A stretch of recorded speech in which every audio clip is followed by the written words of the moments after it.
Bueno, muy bien, ya estamos de regreso. Esto que estamos analizando es algo que ustedes deben ya de ir contemplando en la parte de su proyecto que tiene que ver con la descripción de la empresa, ¿sí? Es decir, ya tengo selección. En la clase anterior, ustedes debieron de identificar alguna empresa o la empresa donde trabajan para describirla, ¿no? Es decir, es una empresa que se dedica a esto dentro de tal ramo industrial, todo lo que describa a qué se dedica la empresa y qué características tiene la empresa. Ahora estamos haciendo desde un punto de vista más global, más general, la palabra es holístico, a analizar el contexto en el cual está viviendo o sobreviviendo, según sea el caso, la empresa, ¿sale? Entonces, ¿cuál es el ambiente con esta guía que estamos analizando del análisis PESTEL, ¿no? Y vamos a ir desglosando, tratando de identificar o conocer o reconocer estos aspectos que estamos analizando en la clase de hoy, ¿vale? Entonces, ya tenemos otra actividad que debemos de ir desarrollando con vistas al proyecto. Ya tenemos digamos, el capítulo 1, que es describir la empresa, las características generales de la empresa. Y ahora tenemos que es la descripción de la situación. ¿Ok? Entonces, sobre en qué parámetros nos vamos a dedicar a hacer esa descripción, pues dentro de los parámetros que nos marca esta guía de análisis de PESTEL que estamos haciendo. ¿Ok?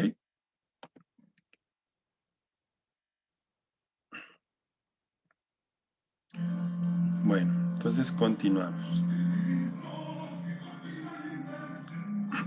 Estábamos en el aspecto de la legislación.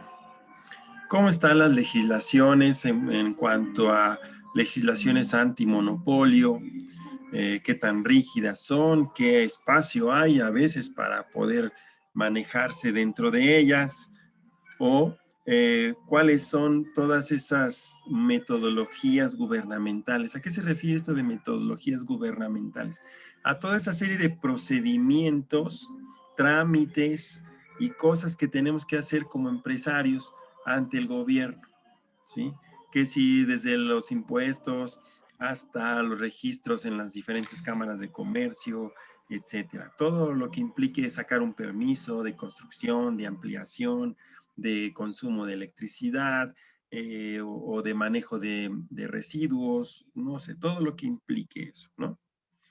Entonces, por ejemplo, ahora con el tema del, de esta política de los outsourcing, Sí, sí, eh, precisamente. la planeación estratégica, entonces, por eso de que en el rasgo político. Sí, o sea, hay que revisar esta parte de la legislación, porque tendríamos en estos casos como esta parte de las políticas con las cuestiones de legislación, también vemos que también hay un vínculo directo. Es decir, el presidente dijo, vamos a revisar las leyes para las empresas que hacen outsourcing, aparentemente para proteger los derechos laborales de muchos. Eh, y eso implicó pues que se promulgue una modificación a las leyes de trabajo, una modificación a algunos elementos de legislación para las empresas que aplican directamente. Y si es el caso para la empresa en cuestión, pues sí, contemplarlas y anotarlas ahí como un elemento que va a determinar cuál va a ser el rumbo que debe de tomar la empresa en ese sentido, ¿no? Entonces, sí, efectivamente, con mucha razón y gracias por el ejemplo, ¿no? Eh, la reglamentación nacional, que es parte de lo que estamos hablando, y si existen en algunas regiones decretos municipales, es decir, lo que ya en el contexto local eh, te puede permitir o no en cuanto a la legislación para tu actividad económica, ¿no? Ese es en el aspecto de legislación y en el aspecto de la ecología, analizar o plantear cuál es la problemática medioambiental que se está viviendo en ese momento, en esa región, en donde está involucrada la empresa. ¿Cuáles son mis procesos de producción? ¿Son tradicionales? ¿Son procesos que se han modernizado para evitar contaminar o consumir tanta energía? ¿Tipo de consumo de energía que hacemos? Consumimos gas, consumimos carbón, consumimos leña, este, electricidad, agua, algún otro combustible diferente, no sé, ¿vale? ¿Cuál es nuestro consumo que hace nuestra empresa en función de la ecología? ¿Cómo está esta cuestión de la amigabilidad medioambiental? No solamente en nuestros procesos, ni en lo que arrojen nuestras chimeneas, sino también en qué sucede con nuestros productos después de que han sido utilizados, nuestros empaques, nuestros envases, el embalaje de nuestros materiales. ¿Sí lo ven? Entonces, ¿cómo es esto? ¿Cómo nosotros lo manejamos? O si no lo manejamos, vamos a identificar que es un área de oportunidad. ¿Sale? ¿Cuáles son las políticas medioambientales de la empresa hacia el contexto? Y también cuáles son las políticas medioambientales que son obligadas, obligatorias por cuestiones de políticas de gobierno, legislación, etcétera. Y cómo está la regulación. ¿Qué tipo de licencias, qué tipo de permisos debo de sacar o debo de tener? Si debo de tener alguna acreditación o alguna certificación en normas ecológicas, ISO 14001, etcétera. ¿Sale? Entonces, todos estos son elementos que ustedes deben, que nos van a ayudar a guiar nuestro conocimiento del dónde estoy como empresa. ¿Ok? ¿Sale? Y es importante, imagínense, esto es un ejercicio, digamos, a nivel carrera, ¿no? Pero si usted estuviera como le dan hoy el puesto de director general y le dicen que va a entrar a trabajar el lunes, pues yo le diría que lo primero que tendría que hacer es irse a fondo con datos duros en todos estos aspectos. Y a partir de ahí, usted con su nueva gerencia, usted puede determinar, va a poder determinar la estrategia a seguir para esa empresa y en dónde va a ir administrando los objetivos y las metas de cada área de acuerdo a los objetivos de la planeación estratégica de su empresa. ¿Vale? Así de trascendente es esto. Y es lo que digo, ¿no? A partir de estos factores, la empresa puede organizar su vigilancia estratégica en torno a esos 4 ejes que se encuentran fuertemente relacionados entre sí. Por estos 6 ejes, hablamos aquí de otro tipo de análisis, pero el que habla del PESTEL sabemos y vimos que son 6 ejes. Por ejemplo, sabemos, y lo comentábamos ahorita, normalmente un cambio tecnológico viene precedido o acompañado de cambios en otros ámbitos, ya sean sociales o económicos. Era lo que estábamos precisamente mencionando. Todo esto está vinculado. Un cambio en políticas de gobierno va a involucrar cambios en la legislación y puede llegar a modificar incluso cambios en la reglamentación en aspectos ambientales. Así se van liando todas estas cosas, ¿sale? Y eso es lo que refleja esta lámina. Ahora, podemos decir, ok, ya conozco mi empresa, ya tengo idea de todos estos elementos que me van guiando para conocer el dónde estoy en mi empresa.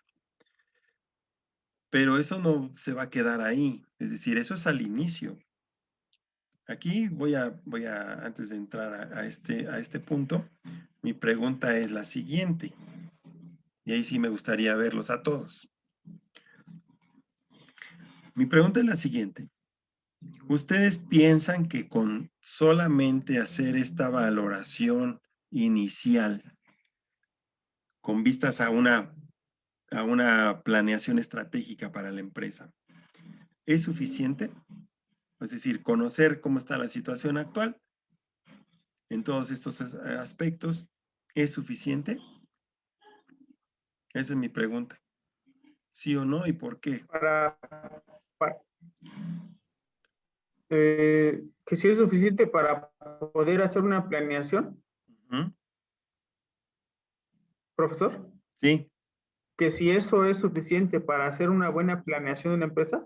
sí, esa es la pregunta. No, yo creo que no es suficiente. Tenemos que hacer un estudio de mercado, como dice usted, visualizar cómo se está moviendo desde la moneda, el mercado, el tipo de cambio, los insumos, si van a hacer importación, exportación. O sea, creo que no es suficiente. Hay que ver las Correcto. tendencias, los Es que cambios. esto apenas es el aspecto ambiental, ¿no, profesor? Bueno, lo Del externo. contexto, sí, Ajá. sí, del contexto de la empresa, tanto social, ecológico, todo esto. Y como dice Carlos, yo no me puedo quedar con si yo me quedara nada más con la información inicial, como menciona Sonia, pues yo haría una planeación para esa circunstancia inicial. Pero como bien dice Carlos, sabemos que el contexto, y ya lo explicamos al inicio en la introducción, es cambiante, ¿sí? Mañana te sale una nueva reforma de ley, pasado mañana te sale otra pandemia, ¿no? Después ves que cambia el mercado, surgen nuevas tecnologías, etcétera. Todo eso está cambiando constantemente. Por lo tanto, esta parte sí es la inicial, pero al mismo tiempo me debe dar la pauta para generar estos elementos, estas herramientas que van a ser parte de mi planeación en el aspecto de la retroalimentación. No sé si recuerden el esquema azul que vimos, la tabla azul que vimos la clase anterior, donde yo señalaba que cada una de las etapas tenía a su vez una retroalimentación continua a través de todo el proceso. ¿Sale? Entonces, sí, como dice Carlos, no es suficiente porque necesitamos tener algo que nos vaya diciendo cómo están moviéndose las tendencias en el entorno, porque lo que ayer yo analicé para el día de mañana ya hubo algún cambio, por mínimo que sea, ya no es el mismo.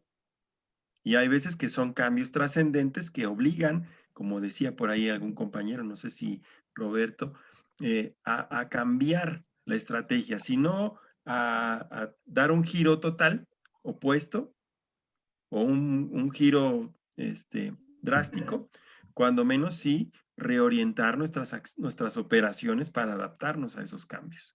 Entonces, por lo tanto, Sí. lo que vamos a necesitar es lo que vamos a ver a continuación. No solamente una vez que ya conocimos. Dime. Yo Adelante. creo que solamente es la base. Yo creo que solamente es la base para comenzar la planeación estratégica, ¿no? Conocer el entorno Así es. en el que se va a mover, en este caso, la organización. Así es, como Posterior a decir. ese, por lo regular, pues no sé.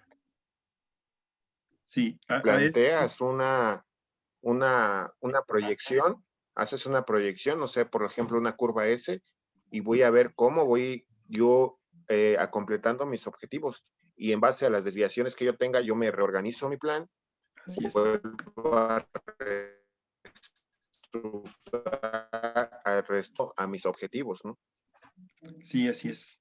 Así es.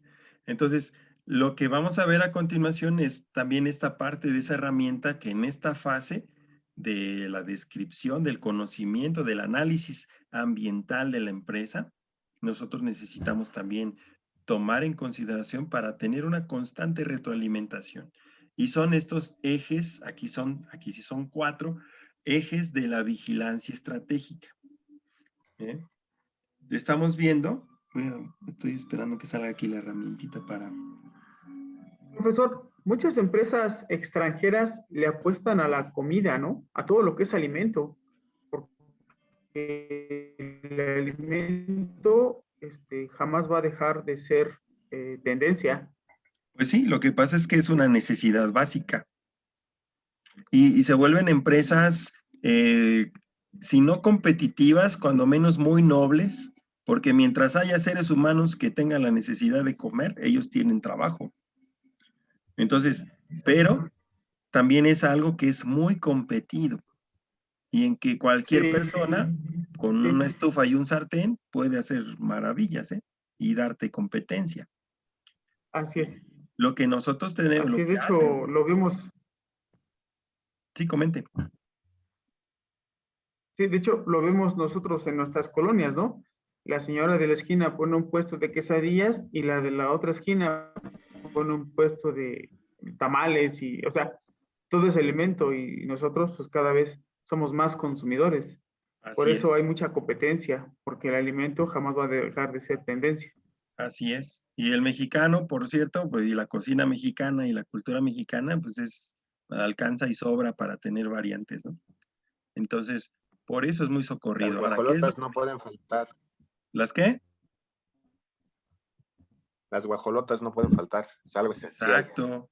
Es más, ahí es una alianza estratégica, ¿no? La que vende chalupas con la que vende tortas de tamal. Y ya se El juntan. guajolocombo, profe. Sí. Exacto. Bueno, Lo combo es. y eso que les digo, y estamos jugando con esto, chicos, pero en realidad sabemos que la planeación estratégica es a cualquier nivel, o sea, es para empresas de cualquier tipo, de cualquier tamaño. Y que a todo eso le podemos sacar beneficio, provecho. Ese es el objetivo de la planeación estratégica, aumentar y mejorar la rentabilidad de la empresa. Hagamos lo que tengamos que hacer, pero es mejor cuando tenemos total conocimiento de todos los aspectos que afectan tanto positiva como negativamente a la organización. ¿Sale? En eso estamos.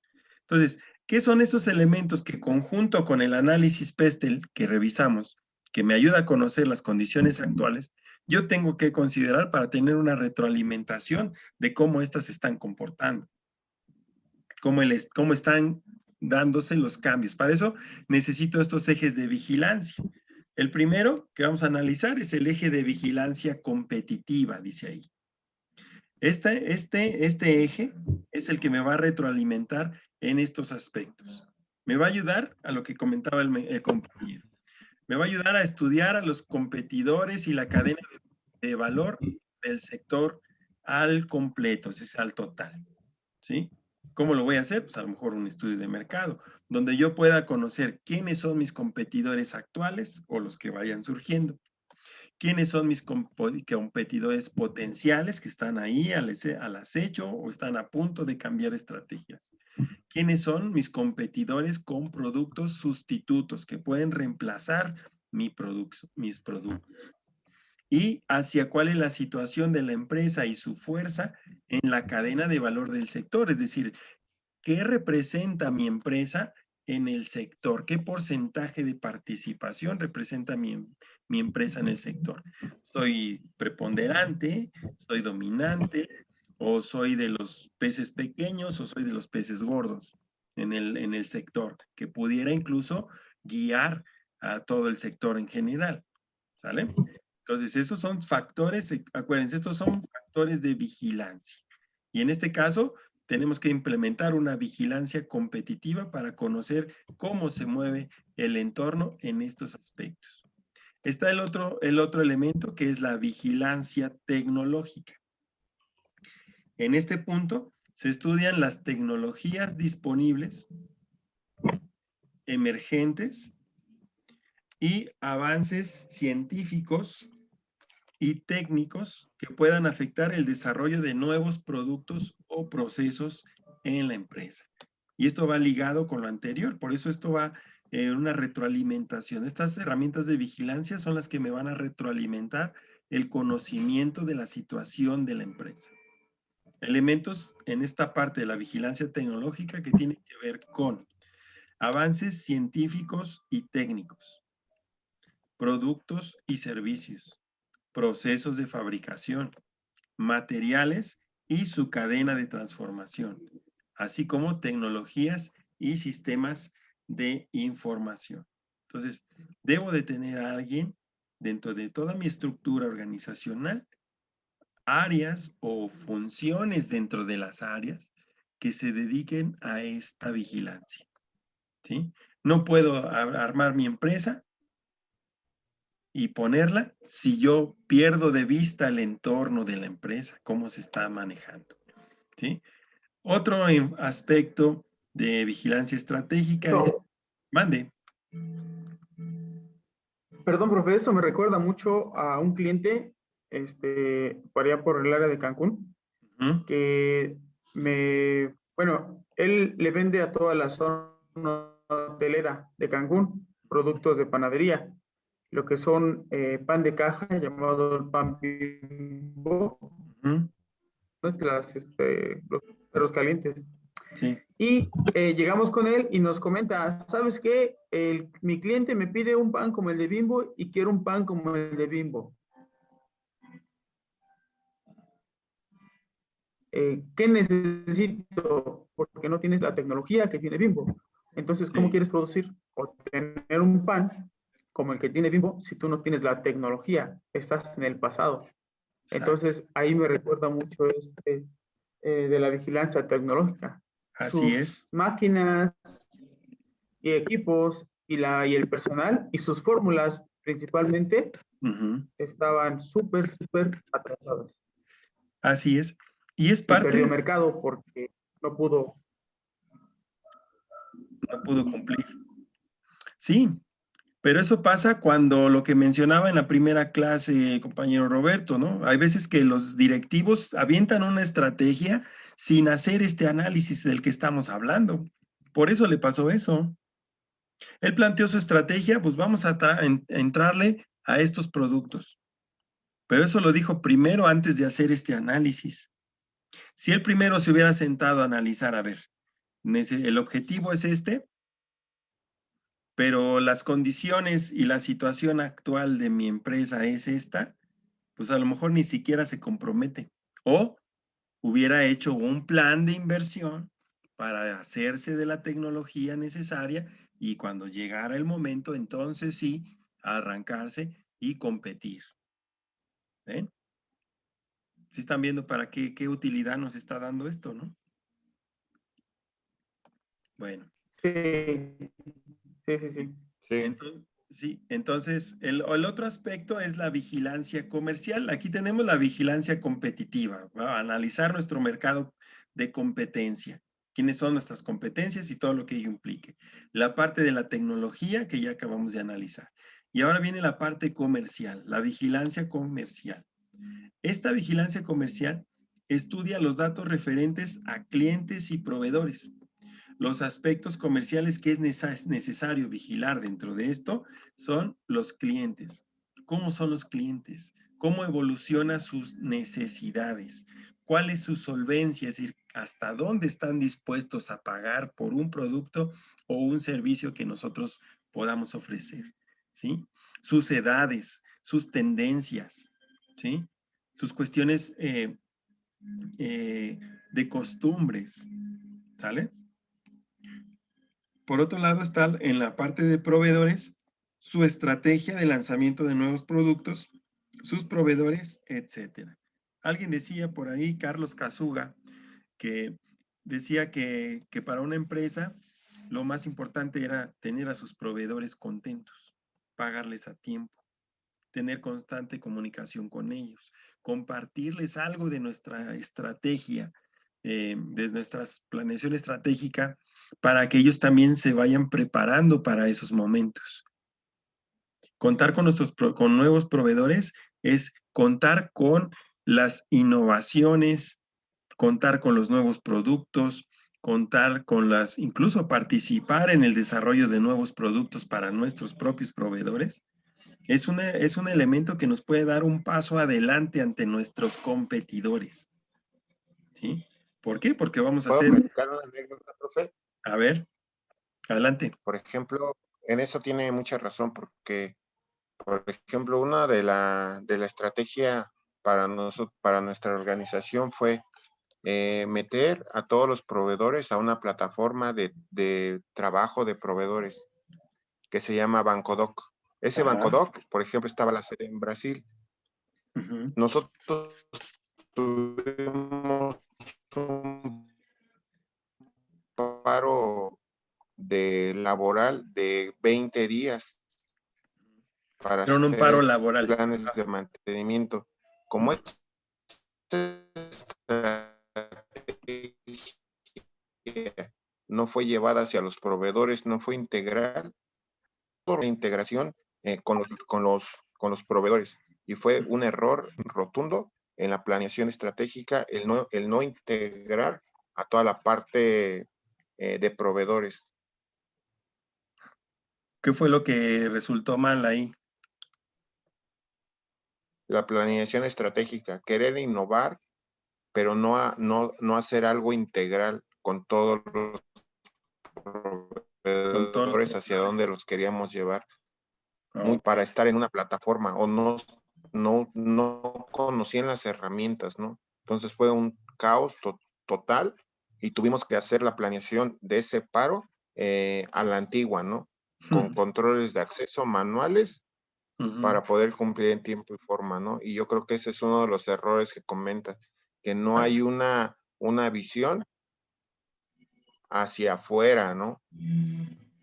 Sí, sí, fíjate, y otro elemento que también entra en esta parte es conocer los mercados y mano de obra del sector.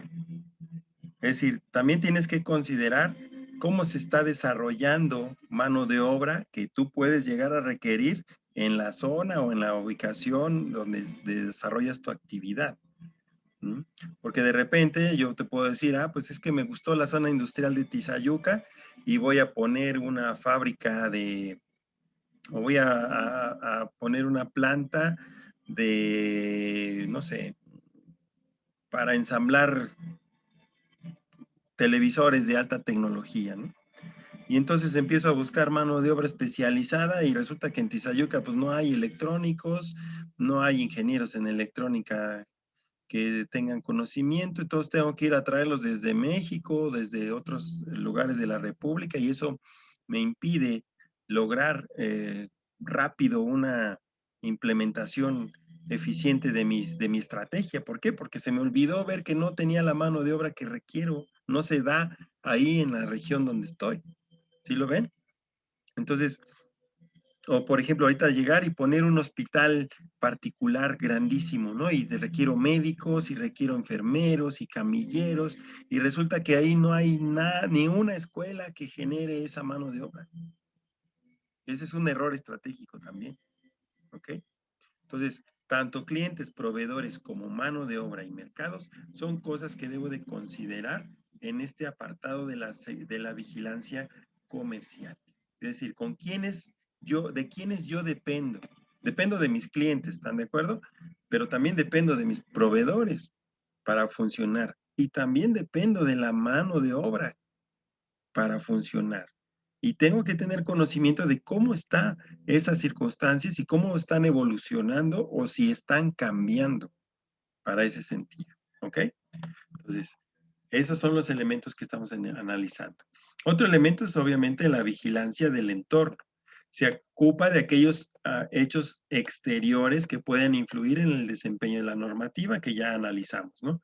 recuperamos información. ¿Qué quiere decir con esto que está aquí? Pues que tenemos que darle una retroalimentación continua a estos aspectos de legislación, de economía, de política y de cuestiones ambientales. Eso debe de ser constante y continuo. ¿Quiénes se van a hacer cargo de ellos? Bueno, usted como directivo, a la hora que desarrolle su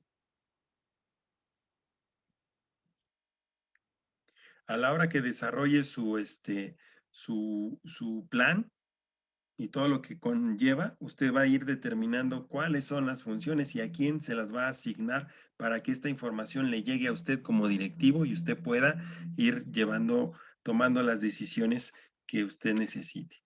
Entonces, estos son ejes de la vigilancia estratégica, que son como las herramientas que nosotros vamos a necesitar para dar la retroalimentación continua a esta parte de conocer dónde está la organización. ¿Sale? Una vez que ya podemos nosotros conocer y tener toda esta información, bueno, ahora sí, si tú quieres, tú determinas toda la información que tengas, la puedes sintetizar en un análisis FODA, ¿sí? Y ya puedes poner las cosas internas, las cosas externas, las amenazas y oportunidades en la parte externa, la debilidad y fortaleza en la parte interna. Lo único que haces es, ahora sí, acomodar según de dónde estamos hablando cada una de las cosas, ¿sí? Por eso yo no le quiero dar tanto al análisis FODA porque para mi gusto, recientemente, me parece a mí que se queda corto un análisis FODA. Si yo tomo la información del análisis PESTEL y lo clasifico en internos y externos, en lo que son fortalezas y debilidades, pues ya tengo un análisis FODA bastante preciso, bastante fácil de entender y con cuestiones muy puntuales que puedo determinar, ¿sale? Entonces, digamos que son complementarias estas tres herramientas que vimos. ¿Qué herramientas vimos? Análisis PESTEL, ejes de vigilancia estratégica para la retroalimentación y como complemento el análisis FODA. ¿Sale? Yo diría que el análisis FODA es el más fácil de comprender, pero lo puedo hacer si ya hice un análisis profundo con el análisis PESTEL. Y lo otro es mantener y conservar estos ejes de vigilancia a lo largo de toda la vida de la organización. ¿Sale? Entonces, hasta ahí vamos. ¿Dudas hasta aquí? No, profe, está Vale, claro. muy bien. Entonces, lo que sigue, una vez de que ya tengo, vamos a suponer que en mi proyecto ya hice el análisis PESTEL, ya puedo, con esa información del PESTEL, puedo sintetizarlo en un análisis FODA. Y ya en mis conclusiones, ya puedo yo determinar pues cuál es la situación. En una parte como cierre de ese capítulo, yo ya puedo determinar pues este diagnóstico de situación actual con un análisis FODA bien sustentado, ¿sí? Y también pues declarar de qué manera voy a ir llevando la vigilancia competitiva o qué aspectos de la vigilancia competitiva voy a considerar, qué aspectos de la vigilancia tecnológica, comercial y del entorno, pues voy a tener que manejar como herramientas de retroalimentación continua. Entonces, aquí ya tengo yo el capítulo 2 de mi proyecto, en el cual aplico un análisis PESTEL, hago investigación si es necesario, y lo vacío de manera sintética, además en un análisis FODA, ¿sí? Y ya con eso, y además declaro cuáles van a ser mis elementos para la vigilancia estratégica que estoy implementando. Y ya con eso ya tengo el capítulo 2, que es diagnóstico de la situación actual o el análisis del ambiente de la empresa. ¿Ok? Entonces, ¿dudas hasta aquí? Bueno, entonces, teniendo esto, ya conozco dónde estoy, ya sé dónde estoy parado, conozco mis debilidades, mis oportunidades, mis amenazas, tengo ya implementados mis vigilantes ahí, observando continuamente todo lo que rodea mi empresa. Bueno, pues ya sé qué tengo, ya sé dónde estoy, conozco mis capacidades y ahora sí, ya puedo tirar una misión, ¿sí? Ya puedo arrojar una misión. Con esto que soy, con esto que tengo, me alcanza para esta misión. ¿Sí lo ven?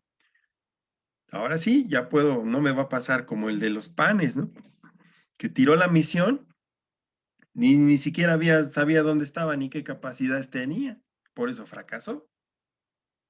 Si él hubiera hecho lo primero de saber dónde está parado y cuáles son sus alcances, pues a lo mejor su misión se hubiera ido un poquito más mesurada, dando opción al futuro e irla desarrollando, ¿sale?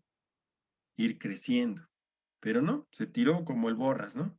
Yo creo que sí va a ser negocio, pues ahí le va, y oye, ahora necesito esto, pero no lo tengo, entonces ¿para qué te metes? ¿Ok? Entonces, una vez que ya conozco, el siguiente paso en el desarrollo de mi planeación estratégica es declarar la misión corporativa y las principales metas corporativas. ¿Qué es esto?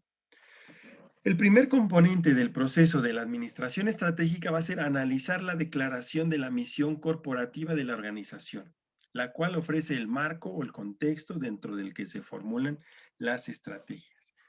Siempre hay una misión. Siempre hay una misión. Más adelante vamos a ver. ¿eh?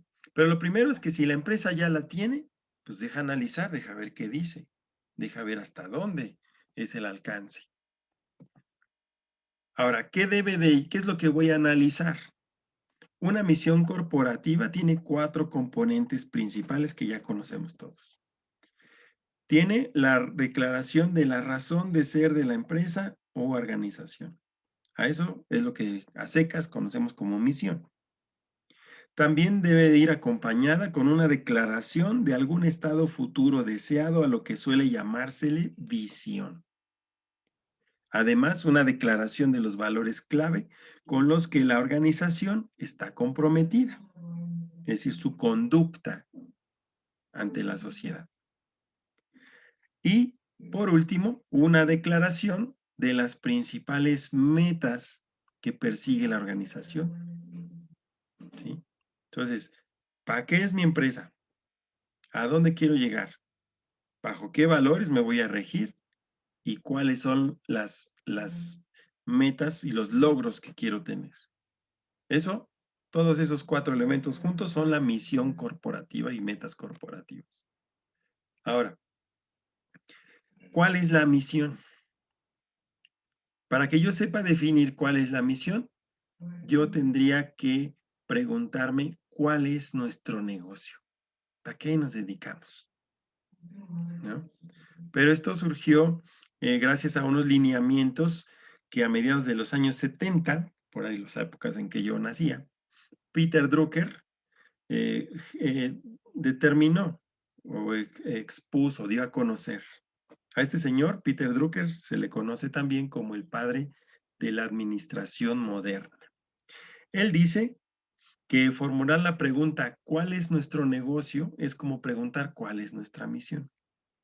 La declaración de la misión es una declaración duradera del propósito de una organización que la diferencia de otras empresas similares. Es una declaración de la razón de ser de la empresa. Entonces, la analizo y veo si realmente ese documento, ese escrito, ese enunciado, refleja la razón de ser de la empresa. Ahora, si no hay una empresa o es una empresa muy pequeñita, pues no quiere decir que no tenga una misión. Todas las organizaciones tienen una razón de ser, aun cuando los estrategas o los dueños no la hayan puesto conscientemente por escrito. La misión del negocio es la base de las prioridades, estrategias y asignaciones de trabajo. Es el punto de partida para diseñar los puestos gerenciales y sobre todo para diseñar las estructuras administrativas. Seguiremos hablando de esto en 5 minutitos más, si me permiten. Se nos acaba el tiempo de este bloque. Nos conectamos en 5 minutos y comentamos.